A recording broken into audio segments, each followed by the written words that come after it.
Ayan, isang magandang hapon sa ating lahat. Kamusta?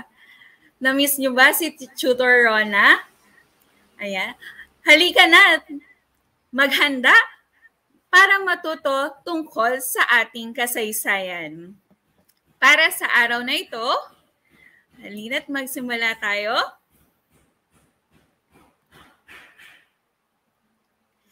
Tayo ngayon ay nasa Module 6 na. Okay. Tungkol ito sa kaugnayan ng Rebolusyong Pangkaisipan sa Rebolusyong Amerikano. Muli, ako si Tutor Rona Dice Junicio ang makakasama nyo ngayong hapon. Ilang paalala lang, ihanda ang inyong lapis, kwaderno o notebook at mga module. Ang ating gagamitin sa talakayang ito ay ang Araling 8, module na isinulat ni Ronald B. Enoch na inilithala ng Region 7 Schools Division of Negros Oriental. Inaasahan ang iyong paaktibong pakikilahok sa pamamagitan ng sabay na pagsagot ng iyong module sa inyong sagutang papel. Ayan, handa na ba ang lahat? Okay, para sa ating most essential learning competency na ipaliliwanag ang kaugnayan ng Rebolusyong Pangkaisipan sa Rebolusyong Amerikano at Rebolusyong Pranses. Para sa ating tiyak na layunin, meron tayong 3. Una, na ibibigay ang mahalagang pangyayari na nagtulak sa mga Amerikano na lumaban sa mga British. Ikalawa, na ihahambing ang una at pangalawang kongresong kontinental. At pangatlo, na pahahalagahan ang paggamit ng kalayaan ng mga Amerikano. Pero bago ang lahat, halika't subukin natin ang inyong kaalaman. Basahin natin ang panuto. Basahin at unawaing mabuti ang bawat tanong, piliin ang titik ng tamang sagot at isulat inyo sa sagutang papel o sa kwaderno. Nakahanda na ba ang inyong kagamitan? Yan, bumati muna tayo sa ating mga tutor. Ayan, kamusta po mula sa Marcelo H. Del Pilar National High School. Ayan. Gayun din sa iba pang mga tutor natin na nakatutok ngayong araw. Okay, nakahanda na yung mga kagamitan. Simulan na natin ang subukin. Para sa unang katanungan, nagpasimula ang paghahangad ng kalayaan ng 13 kolonya sa Timog Amerika sa Britanya dahil sa letrang A, paghingi ng karagdagang buwis. B, paghingi ng karagdagang buwis. Ayan, na doble yung ating choices. Ayan, paumanhin. So sa mga tweed, ang tamang sagot class ay paghingi ng karagdagang buwis. Mahuhusay. Ayan, nakikita ko na tama ang inyong mga kasagutan. Magaling. Okay. Yan, very good. Mula sa Godofredo Reyes Senior National High School, SDO Camarines Sur. Ayan. Kamusta po? Ayan, sa ating AP teacher na si Sir Noel T. Forcadilla. Hello po. Ayan. Very good sa ating mga tuti. Ikalawang tanong. Kilalang bayani ng digmaan na paghahangad ng kalayaan sa Amerika. A, si George Washington ba? B, si Thomas Jefferson. Salamat sa pagtutok, Jovelyn Valencia de Leon, May Endozo, gayon din kay Jessica Pascual, Renalyn Alvanilla, Christine Salomon, ang sagot niya ay letter B. Okay? Mula din sa, salamat sa patuloy na pagtutok ng Godofredo Reyes Senior National High School. Hello po sa inyong lahat. Ayan, napakadami nila mula sa Godofredo Reyes Senior. Hello po. Ayan, si Iana, ang sagot din niya ay letter B. Tama ba ang letter B? Okay, halos lahat letter B ang kasagutan. Meron naman na letter A, si Limuel Avon Pascua. Ano nga kaya ang tamang sagot? Okay. Tama. Ayan. Para sa mga sumagot ng letter A, mahusay. Ang tamang sagot ay si George Washington. Para naman sa ikatlong tanong, isang abogado na nagsulat ng Deklarasyon ng Kalayaan ng dating 13 kolonya sa Britanya at pagbubuo ng Estados Unidos. A. Paul Revere. B. Thomas Jefferson. Alin kaya or sino kaya sa kanilang dalawa ang abogadong nagsulat ng Deklarasyon ng Kalayaan ng Amerika? Hello po mula sa Ramon National High School, Aaron A. Smilo. Kamusta kayo dyan? Gayon din sa, kaklase mo siguro to. Ayan, si Meryl Kate Pascual mula din sa Ramon National High School, 8 Yakal. Ayan, hello, our dear students. Gayon din from San Mariano National High School, Teacher Gina. Ayan, si Teacher Gina Valvin. Yan, hello po. So, ano nga ba ang tamang sagot? Letter B. Walang iba kundi si Thomas Jefferson. Okay, para sa ika-4, kailan idiniklara ng Kongresong Kontinental ang kalayaan ng Estados Unidos? A. Hulyo 4, 1776 or B. Hulyo 5, 1776. Tingnan nga natin ang iba pang mga kasagutan. Maraming salamat sa patuloy na pagtutok. Ayan, San Mariano National High School kay Alexander Lasiste. Tama ba? Ayan. Okay, mula pa din sa Godofredo Reyes, no, sa patuloy na pagtutok ni May Endozo. Hello. Kaya din sa Ingud Ramona Integrated School. Hello po sa inyo dyan. Sa SDO Isabela. Yan, marami na ako nakikita ang nagsasagot. So, tama nga ba ang inyong kasagutan? Letter A nga ba? Tingnan nga natin. Ayan. Very good. Hulyo 4, 1776. At bilang panghuli, ito ang hukbong sandatahan ng United States of America. Tinatawag ba itong A, Royal Army, or B, Continental Army? Ano nga ba ang tawag sa hukbong sandatahan ng United States of America? Salamat sa patuloy na pagsagot. No? Mula kay Mary Crystal Ivory, yan, si Angelica, si Princess Gladys Palis Quinto, Dimple Ruiz, ayan, Mary Crystal Ivory Lalogo. Ayan. Mula pa rin sa San Mariano National High School, Maine, si Janela Ashi. Ayan, welcome sa ating DepEd Itulay. Marami nang nagsasagot. So, sagot sa number 5 ni Bea ay B. Si Angelica, B. Si Iana, V. Ganin kay Eliza Nicole Sawal. Tama nga ba ang inyong kasagutan? Very good. Ayan. Continental Army. Ang mga salita at petsa na ating nakuhang tamang sagot dito sa subukin ay ating pang aalamin sa ating discussion. Okay. Napakahusay ng mga learners talaga natin ngayong hapon. Okay, mahusay kayong lahat. Muli, balikan naman natin, magkaroon tayo ng maliit na maikling pagbabalik-aral tungkol sa nakaraang linggo. Okay? So, sagutin lamang ang mga sumusunod na katanungan at buuin ang salitang naka-jumbled letters. Okay? Mahilig ba kayong bumuo ng mga jumbled letters? Okay. Thank you. Ayan. Mula pa rin sa Ramon National High School, si Lea De Vera. Ayan. Okay. Huwag na natin patagalin. Ayan.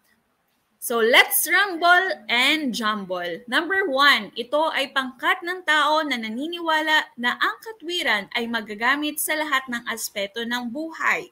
Ano kaya ang salitang ating dapat mabuo? Very good sa mga naka 5/5, gayon din sa mga 4/5. Napakahusay. Okay? So, number 1, ang tamang sagot. Ayan, thank you, Mary Kate, Francine Petalo. Gayon din kay May Endoza, Francine Petalo. Ayan, okay, very good. So, ang tamang sagot ay philosophers. Ayan, medyo nahiwalay lang yung letter H natin. Pangalawa, okay, let's rumble and jumble. Ito ang panahon ng kaliwanagan. Ayan, nakasentro sa paggamit ng rason sa pagsagot sa suliraning panglipunan. Ano kaya ang salitang ating hinahanap sa number 2?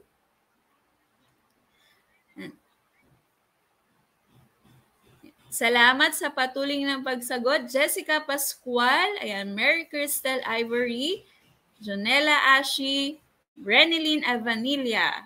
Okay, para sa number 2, ang mga may kasagutan na, si Marnil. Ayan, hello Marnil Kyle. Gayon din si okay, si Vea Ayana, si Feli Evia. Hello, hello. Enlightenment nga ba ang tamang sagot? Ayan, tumpak, magaling. Nakuha ang tamang salita. Para sa ikatlo, ayan, ito ay isang filosofiya na naniniwala na ang kayamanan ng isang bansa ay base sa dami ng ginto at pilak. Ano kayang salita ito?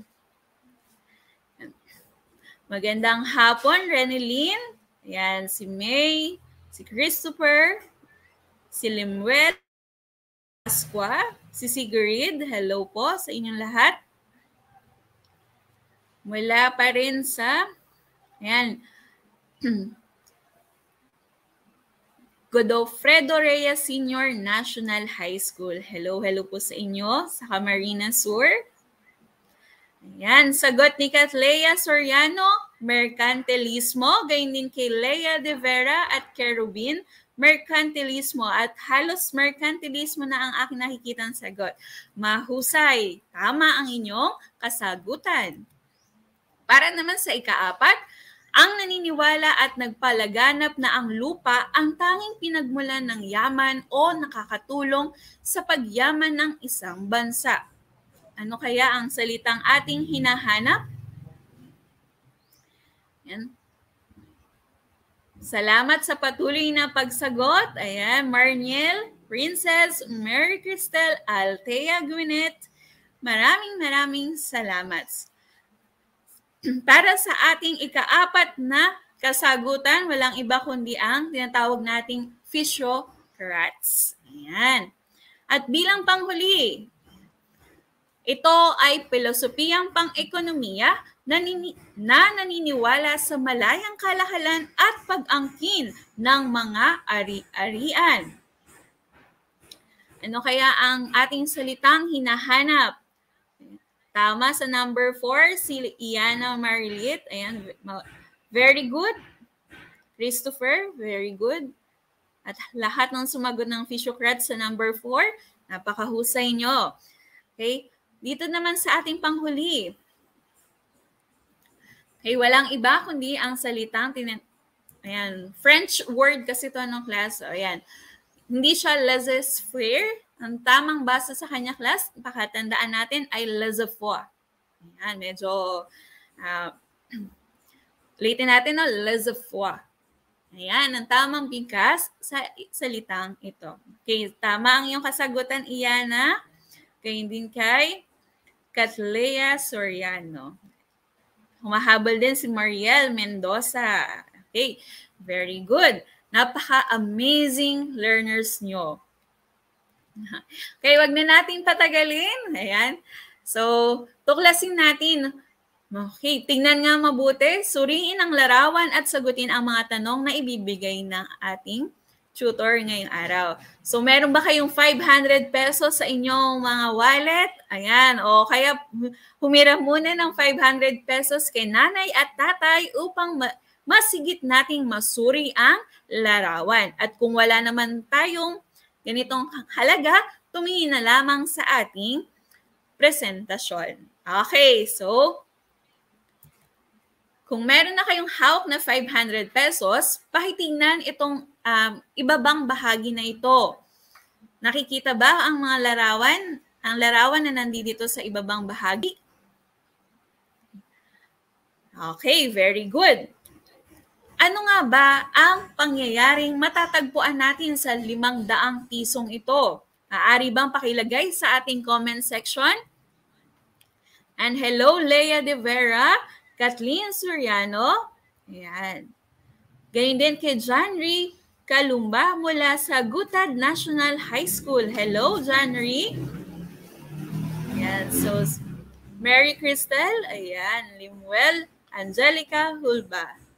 Okay. Ano nga ba ang makasaysayang pangyayari sa 500 pisong ito?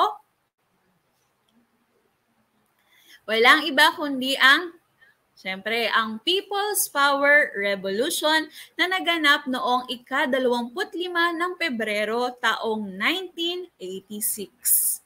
Yan, naaalala ba ang pangyayaring ito o naturo ng inyong guro sa elementarya, sa Philippine history? Okay.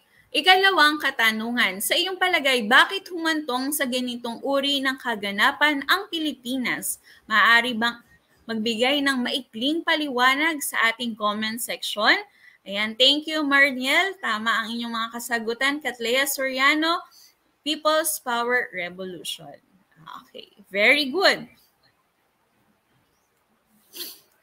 Okay, sa ikalawang tanong, nangyari ang People's Power Revolution, class, na kung saan ito ay sama-sama, ang Pilipino, nagkaisa ang Pilipino na tunguhin ay pababain sa pwesto ang dating Pangulong Ferdinand Marcos. Okay. Ayan, salamat sa patuloy na pagsagot. Ayan, Katrina Santiago, Princess Mendoza, Casilao. Ngayon din kay Princess Diana Beltran. Ay, mahusay. Ipababain sa pwesto ang dating Pangulong si Ferdinand Marcos. At sino ang pumalit na Pangulo nung bumaba na si Pangulong Ferdinand Marcos? Walang iba kundi ang ating kauna-unahang babaeng Pangulo na si Pangulong Cory Aquino. Okay, basahin nga natin yung ilang sagot ng ating tuti mula kay Marniel. Ay dahil po sa di makatarungang paghihigpit ng rehimeng Marcos.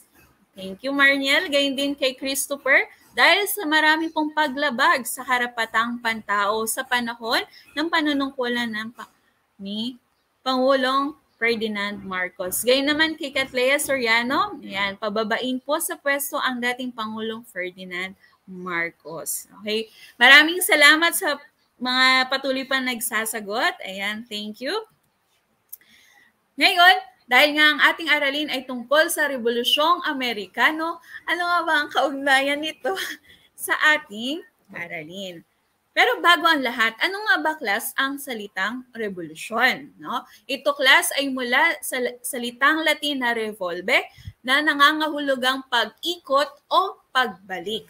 Meron din tayo sa subject na science, yung tinatawag nating revolutions, na kung saan yung ating planet Earth, ay umiikot ng 365 days para mabuo ang isang revolusyon na tinatawag. So, yun, class, ay sa science. Okay? Nangangahulugan din ang revolusyon na pagbalik. Baga, maibalik dun sa tao na yun kung ano man yung kanyang pangangailangan, ano man yung kanyang dating estado na may kinalaman sa Rebolusyong Amerikano na kung saan gusto nilang maibalik sa kanilang pamamahala ang kanilang sariling bansa. Dahil mga panahon na yun, class, ang Amerika ay sakop ng mga taga-Great Britain o yung tinatawag nga nating British. Yan. So, sa kasalukuyang panahon, class, Great Britain, ang tawag na sa bansa ngayon ay United Kingdom. Okay. Class, pakibilang nga ilang bituin ang inyong nakikita sa ating flag. Yan, habang nagbibilang kayo, basahin nga natin sino pa yung mga nandito habang nanonood. Okay, so hello po kay Bea mula sa Godofredo Reyes Senior National High School, Camarines Sur. Gayon din kay Annalyn mula sa Doña Magdalena High School. Hello. Kasama si Halo Panganiban mula pa rin sa Doña Magdalena High School. Ayan. Tama, Leia de Vera. United Kingdom ang pangalan ngayon ng Great Britain. So, ayan. 13 nga ba ang mga between? Ayan. Tama kayo, class. No? Ang 13 between na to, class, ay nagre-represent sa 13 kolonya ng British. Ito ay ang New Hampshire, Massachusetts, Rhode Island, Connecticut, New York, Pennsylvania, New Jersey, Delaware, Maryland, Virginia, North Carolina, South Carolina, at Georgia. Yan, class, yung 13 kolonya ng British sa Amerika. Ngayon, class, ilan ba ang between na matatagpuan natin sa flag ng Amerika or United States of America? Ilang between? Sige nga, tingnan ko kung sino makakakuha ng tamang bilang ng mga between ngayon sa flag ng Amerika. Ayan. Thank you sa patuloy na pagtutok. Janelle Buna mula sa Godofredo Reyes Senior National High School. Okay, ilan ang between ngayon ng flag ng United States of America? United States of America. Tama, Marniel Kay Lustre Ramos. Meron na itong 50 stars, no? Na nagre-represent sa 50 states na bumubuo sa United States of America. Very good. Okay, bakit nga ba? Tinatanong nyo din yan, no? Bakit nga ba nagkaroon ng Rebolusyong Amerikano? Para higit nyong matandaan ang mga dahilang ito, bumuo si Tutor Rona ng isang salita. Ito ay ang salitang reason. Okay, pakiulit nga. Yung salitang reason. Ano-ano nga ba ang mga salitang bumubuo sa salitang reason? Letter R, representasyon. I, intolerable acts. Gayun din, class, sinamahan ko to ng intellectual. Okay? S, Stamp Act of 1765. E, ekonomiya. And last one, ang Navigation Acts. Yan, class, ang mga dahilan na nagbigay daan sa Rebolusyong Amerikano. Mga pangunahing dahilan. Okay. Una, ang representasyon. Okay. Makikita nyo sa larawan, kung tayo sa Pilipinas, meron tayong Congress. Sa panahong ito, ng Amerikano, tinatawag ito, class, na House of Lords. Okay. Na kung saan, dyan sila bumubuo ng batas. Subalit, ano nga ba kinagalit ng mga Amerikano? Dito class, sumikat yung kaisipan at katagang no taxation without representation o walang pagbubuwis kung walang representasyon. Dahil nga ang pamahalaan nila ay under ng British, no? Ngayon, walang Amerikano, no? Wala man lang Amerikano na kabilang dito sa House of Lords na to. Kaya hindi matanggap ng mga Amerikano yung pagpapataw nila ng buwis. Kasi nga wala silang naging representasyon sa parlamento. No? Hindi ito pinagbigyan ng British. Okay, so isa lang yan sa dahilan. Ikalawa, intolerable acts. Yan, may tinatawag tayo, class, na Boston Tea Party. Hindi ito party-party, ha? Okay, Boston Tea Party na kung saan, class, yung surplus. Okay, pag sinabi natin surplus, sobrang produkto, no? Sobrang produkto na nagmula sa East India Company or sa bansang India. Ngayon, dahil sobra-sobra yung produkto ng tsaa, ayan, kaya Tea Party, no? Ang ginawa ng mga Amerikano, nag-disguise sila, nag-costume sila na bilang mga Native Americans, tapos palihim na pumuslit sa vapor. Mapapansin nyo yan, mga barko, no? Sa vapor na yan, tapos tsaka nila pinagtatapon yung mga tone-toneladang tsaa sa pantalan ng Boston Harbor sa Massachusetts. Kaya tinawag natin itong Boston Tea Party. Dahil sa pangyayaring ito, ipinatupad ng British ang Intolerable Acts. Yan, no? Dahil sa ginawa nila sa pagtatapon ng mga tsaa. Okay. Pagdating naman sa intellectual, kung babalikan natin class yung inyong nakaraang aralin, di ba, yung tungkol sa revolusyong kaisipan. Dahil sa pagkakaroon ng revolusyong kaisipan, mas lalong nagkaroon ng dahilan ang mga Amerikano na ipaglaban ang kanilang karapatan, ipaglaban ang kanilang kalayaan. No? Yun ang nagmulat sa mga mata ng mga Amerikano para lumaban. Yan. Okay, naintindihan po ba? Malinaw ba, mga cutie? Yan. Okay, letter S. Stamp Act of 1765. Batas upang patawan ng buwis ang mga legal na dokumento. Okay? Paglalagay ng mga selyo sa mga produkto ng British mula sa kanilang kolonya. Ito din class ang naging dahilan kaya binoycott ng ang mga produkto ng British ng mga Amerikano. Dahil nga kada stamp, ayan, yung nasa larawan, no? Ito ay may katumbas na buwis. Okay, dahil mataas ang pinapataw ng buwis, ang ginawa ng mga Amerikano, nagkaroon sila ng mga smuggle products or yung lihim na pagpuslit ng mga produkto mula sa ibang bansa ang mga Amerikano. Yan. At ika-4, letter E, ekonomiya. Sa loob ng 7 years wars, so napakatagal no class, imagine, 7 years wars, okay, ng Great Britain laban sa France. Ayan. So ang magkalaban dito ay ang Great Britain versus France, no? Nangailangan ito ng malaking salapi bilang panustos sa digmaan at pambayad sa malaking pagkakautang. Kaya naman, anong nangyari? Lalo pa nilang tinaasan ang buwis ng mga Amerikano, kaya lalong nagalit ang mga Amerikano. Hinigpitan din ang kanilang kalakalan.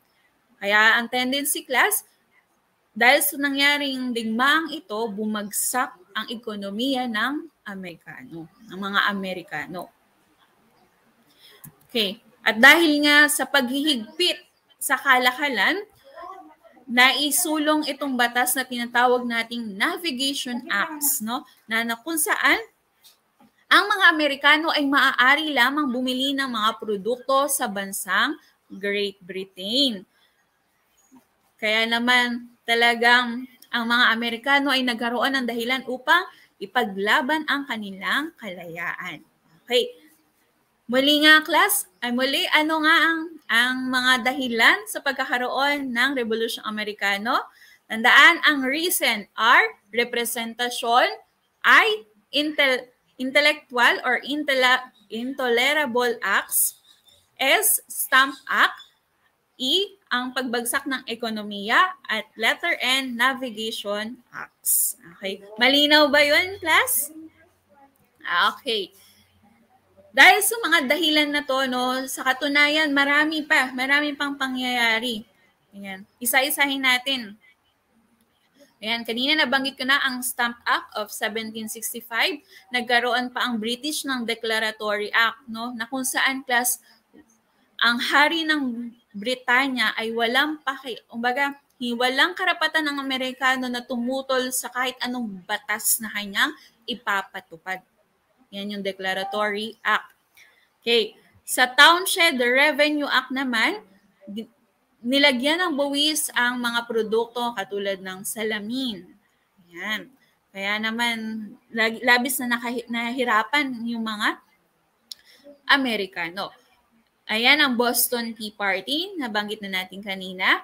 Ang Tea Act, na kung saan tinaasan pa rin yung pagbubuwis.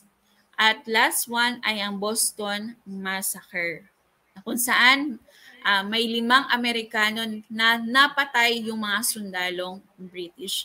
At dahil sa mga pangyayaring ito, my dear Chuti, sumiklab na ang mga revolusyon na kung saan nagkaroon na ng mga labanan sa pagitan ng mga Amerikano at ng mga British. Okay, alamin natin ang mga pangyayari tungo sa pagkamakabayan ng mga Amerikano. Ayan. Salamat sa ayan, nakatutok pa rin sa atin. John Paul Marasigan, ang reason nga naman. Magandang hapon din kay Aleja May Supnit ng Ramon National High School. Ngayon din kay Samuel Lloyd ng Lloyd Padilla. Ayan. Hello sa inyo. Hey, alamin na natin. Kay pagmasdang mabuti class ang timeline na ito. Unahin natin, noong September 5, 1774, ang First Continental Congress, April 19, 1775, labanan sa Lexington, Mayo 1775, Second Continental Congress, and Hulyo 4, 1776, Declaration of Independence, at October 19, 1875, sumuko ang Great Britain sa Amerika, at September 3, 1783, ang Treaty of Paris. At panghuli, May 14, 1787, ang paggawa ng Constitution. Isa-isahin natin ang mga pangyayaring ito. Simulan natin class noong September 5. Isang pagpupulong na nilahukan ng mga kolonya liban lamang sa Georgia bilang paglaban sa mga British. Sa makatwid class, sa panahon na to, nagkaisa-isa na yung 13 kolonya maliban lang sa Georgia. Okay, yan. Nagkaisa at sama-sama ang mga kolonya upang maitaguyod ang kanilang karapatan sa kolonya at matigil ang pakikipagkalakalan sa Great Britain. Subalit, hindi ito binigyang pansin ng hari ng Britain na si Haring George III. Pero hindi natigil ang paglaban ng mga Amerikano. Kaya naman, noong April 19, 1775, naganap ang labanan sa Lexington, Massachusetts. Okay. Ngayon, yung mga sundalong British, pupuntahan nila yung tindahan ng pulbura. Ano ba ang gamit ng pulbura, class? Yeah, habang nagbabasa si tutor, Rona, pakilagay nga, ano ba ang gamit ng pulbura? Okay. Bago makarating ang mga British sa Concord upang makuha ang tindahan ng pulbura, mabilis na ipinaalam ito ng isang panday na si Paul Revere sa mga Amerikanong tagapagbantay. Nang malaman ito ng mga Amerikano, agad silang pumunta sa tindahan ng pulbura ng ito na kung saan may namatay sa Amerikano, subalit natalo naman nila ang mga sundalong British sa Boston. Yan. Kung ang Pilipinas, meron tayong tinatawag na mga katimponero. Dito, class, sa Amerikano, meron silang tinatawag na Sons of Liberty. At kasama na doon si Paul Revere. Yan, Sons of Liberty. Yan. So, thank you sa pagsagot, Marniel, Kyle. So, ang pulbura ay ginagamit po sa paggawa ng mga paputok. Tama. Kay Iana Marlit naman, ginagamit po sa paputok pa rin. Okay, na kung saan ginagamit din nila ito para sa kanilang mga baril. Okay, dahil nung panahon na to may mga baril na ang mga British. Siyempre, pag nakuha to ng mga British, magiging pabor na sa kanila ang mga labanan. Kaya mabilis na nagsumbong si Paul Revere sa mga Amerikanong tagapagbantay. Okay.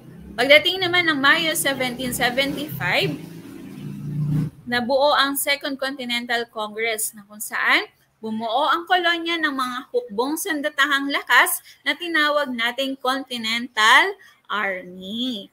At nanalo sa botohan si George Washington bilang Commander-in-Chief or pinaka-presidente na siya dito. Ang pamahalaan ng mga kolonya ay tinawag na United Colonies of America at sinimulan na nilang makipaglaban sa mga British. So, dati class, ang tawag sa Bago pa maging United States of America, tinatawag mo na itong United Colonies of America. Yan, meron pang humahabol sa ating tanong. So, si Catlea Soriano sa mga baril. Ayan, very good. At the rest ay sa paputok na po kinagamit. Okay. Thank you so much, Catlea, Francine, Bea, at Feli. Ayan. Meron na tayong Second Continental Congress. Ayan, meron na silang Continental Army at meron na din silang pinuno na si George Washington. Kaya naman, noong July 4, 1776, idineklara na nila ang kanilang independence. Ayan. Ang Second Continental Congress ay inaprubahan at inilabas ang Declaration of Independence na isinulat ni Thomas Jefferson. Ang mga kolonya ay naging malaya at kinilala bilang malayang nasyon sa ilalim ng pangalang United States of America o Estados Unidos ng Amerika. Yan. Sa pagkakaroon ng Second Continental, naaprubahan ang Declaration of Independence na isinulat ni Thomas Jefferson. Okay. Sa kabila no, kahit na nagkaroon ng deklarasyon ng independence or Declaration of Independence, nagkaroon pa rin ng iba't ibang labanan sa pagitan ng Great Britain at Amerika. Katulad nga nito, class, ang labanan sa Saratoga at sa Canada, ayan yung mapa. Nanalo naman ang mga Amerikano at itinigil na din ng British ang pag-atake sa Canada. Sumunod na labanan ay ang daungan sa Savannah at Georgia, na kung saan naman dito ang British ang nanalo at napasa kamay nila ang buong Georgia. Sa Kings Mountain at Count Pence naman noong 1781, nanalong muli ang Amerikano sa tulong ng hukbong Pranses. At panghuli, class, ay ang labanan sa Yorktown noong Oktubre 19, 1781 na kung saan nanalo ang Amerika sa pamumuno ni George Washington at sumuko na nga ang British or pinuno ng mga British na si General Cornwallis. Yan. Nasa kabila kahit na merong ng Declaration of Independence, patuloy pa rin yung naging labanan sa pagitan ng Great Britain at Amerika. Pero dahil sa pagsuko, ayan, ni General Cornwallis sa labanan sa Yorktown, tuluyan ng nakalaya ang Amerika. At bilang pagtanggap sa kalayaan ng Amerika, noong September 3, 1783, nagkaroon ng tinatawag na Treaty of Paris. Okay, kung saan yan, bilang pagtanggap ng Great Britain sa kalayaan ng Amerika. At dahil malaya na ang Amerika, noong May 14, 1787, gumawa na sila ng kanilang konstitusyon. Okay. Sige ha.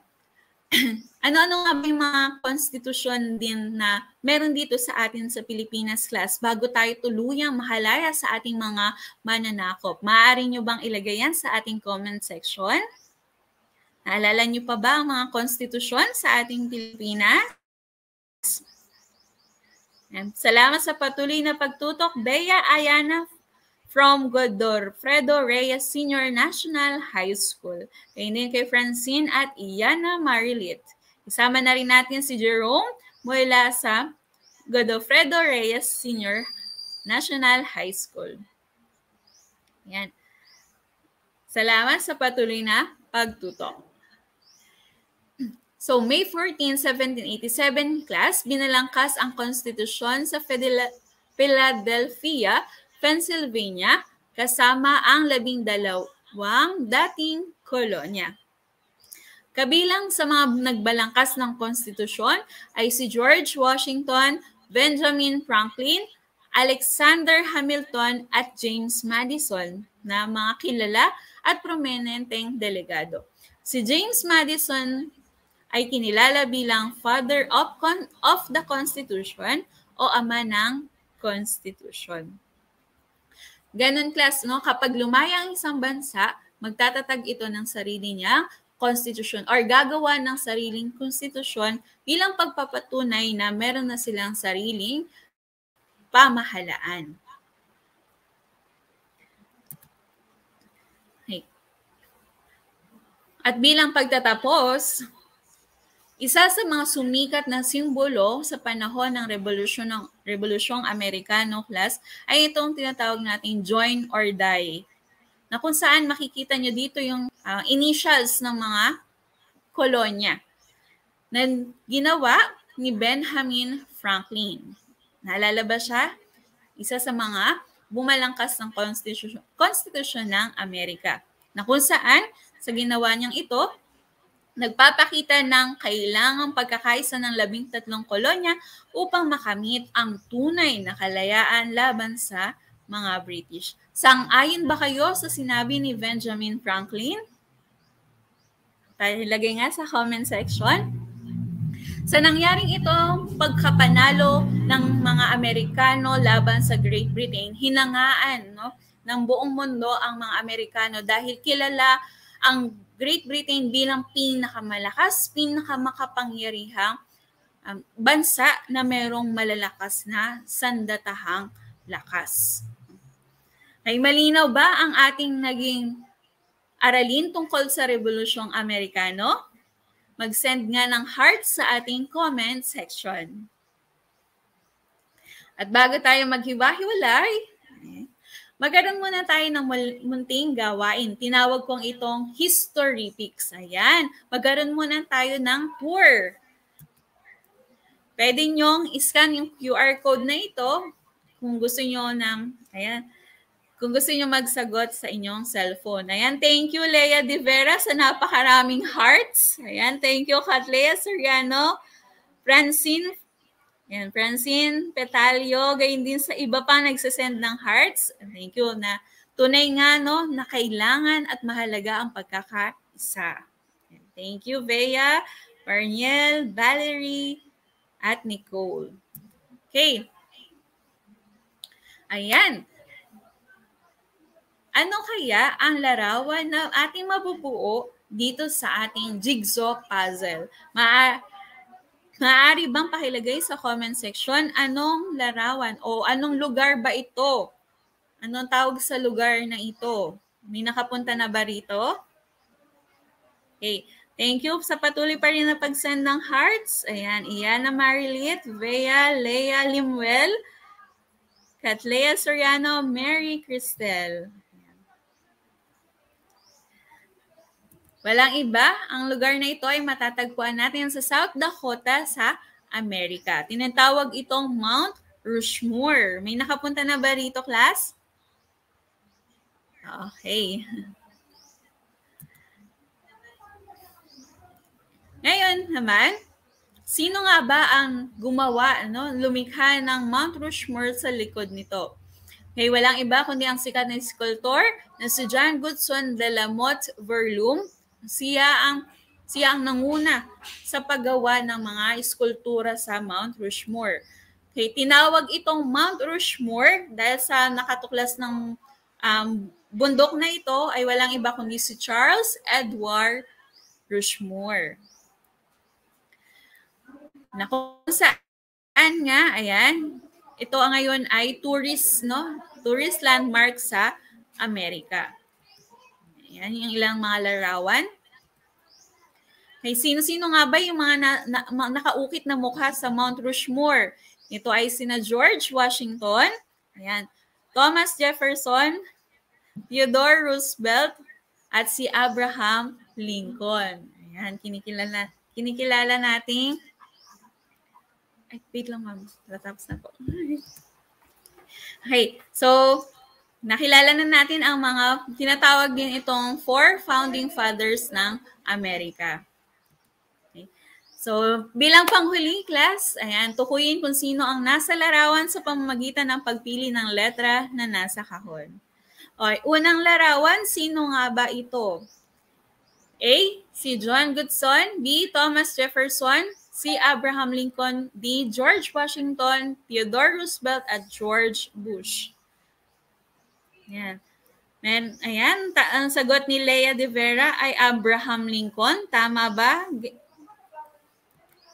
Okay. Para sa ating number 1, ito ay si Thomas Jefferson. Okay. Ikalawa naman, sino ang nasa larawan?